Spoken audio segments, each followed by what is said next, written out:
Serial तुमसे तुम तक में आ गया है बहुत ही धमाकेदार ट्विस्ट, जहां पर एक तरफ अब जो आर्यवर्धन है उसने अनु को जॉब दे दी है अपनी कंपनी में, और वो भी मीरा की जगह। जिसके बाद मीरा को बहुत ही बुरा लगता है और वो कहती है कि मुझे यहाँ तक पहुंचने में इतने साल लग गए और ये एक दिन में यहाँ आ गई।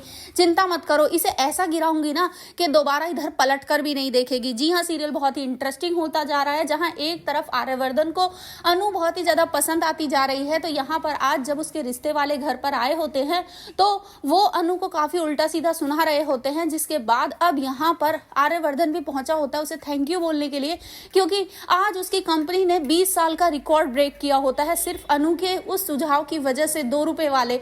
जिसके बाद अब वो वहां जैसे ही जाता है तो वो आदमी उस पर चिल्लाने लगता है और कहता है कि जब ये अधेड़ उम्र का आदमी इस घर में भी आ सकता है तो इसी के साथ क्यों नहीं कर देते हो अपनी बेटी की शादी। जिसके बाद आर्यवर्धन को गुस्सा आता है और वो उस पर बहुत ही ज्यादा चिल्लाता है। जी हाँ, यहाँ पर अब इतना ही नहीं, आर्यवर्धन वो एक लिफाफा देता है अनु को और कहता है ये कोई चेक वैक नहीं है, तुम देखो उससे भी ज्यादा कीमती है।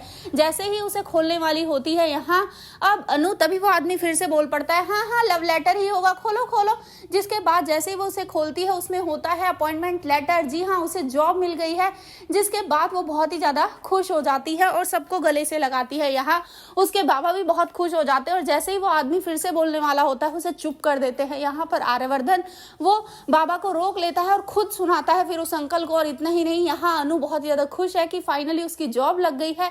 जिसके बाद अनु के बाबा कहते हैं लेकिन ये तो पढ़ाई कर रही है ना। तभी आर्यवर्धन कहता है कि कोई बात नहीं, मैं कभी भी इस जॉब को अनु की पढ़ाई के बीच में नहीं आने दूंगा। जिसके बाद अब अनु भी खुश हो जाती है और वो अपनी जॉब पर पहुंचने वाली है वहां पर बहुत ही ज्यादा एक्साइटेड होकर। जी हाँ, जब वो वहां जाएगी तो उससे पहले ही मीरा की डेस्क को खाली करवा दिया जाएगा। जिसके बाद मीरा पहुंचेगी आर्यवर्धन के रूम में और कहेगी कि उस दिन जो कुछ भी हुआ मैंने उसके लिए आपको सॉरी बोला तो था, लेकिन कोई बात नहीं, मैंने आज तक आपके सारे डिसीजन माने हैं, अब भी मान लूंगी। इसके बाद वो वहां से जाती है और देखती है कि अनु उसकी डेस्क पर बैठी है, जिसे देखने के बाद उसे बहुत ही ज्यादा गुस्सा आ जाता है और वो सोचती है कि मुझे यहाँ तक पहुंचने में इतना समय लग गया और ये एक दिन में यहाँ आ गई इतनी आसानी से, तो इसे मैं अपनी जगह नहीं लेने दूंगी।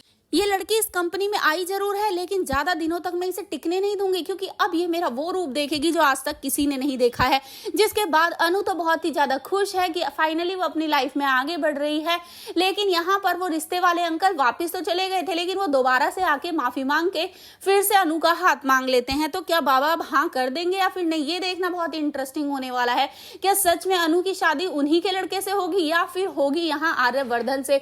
आप क्या चाहते हैं हमें कमेंट बॉक्स में बताएं। ऐसी खबरों से जुड़े रहने के लिए आप हमारे चैनल को जरूर सब्सक्राइब कर लें।